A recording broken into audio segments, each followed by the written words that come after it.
மாண்புமிகு தமிழக முதல்வர் அவர்களுக்கும் அமைச்சர் பெருமக்களுக்கும் அனைத்து கட்சி தலைவர்களுக்கும் அரசு அதிகாரிகளுக்கும் பாட்டாளி மக்கள் கட்சி சார்பில் எங்களுடைய பணிவான வணக்கங்கள். பாட்டாளி மக்கள் கட்சி பொறுத்தவரை இந்த கூட்டம் அவசியம் அவசரமும்.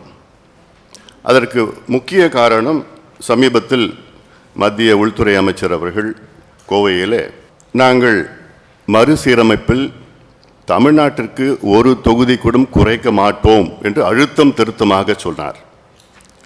ஆனால் இதே கருத்து உத்தரப்பிரதேசம், பீகார் போன்ற வட மாநிலங்களுக்கு நாங்கள் எவ்வளோ உயர்த்துவோம் என்று சொல்லவில்லை.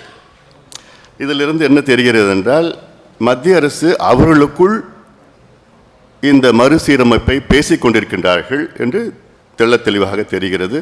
அதனால்தான் இந்த கூட்டம் அவசியமானது.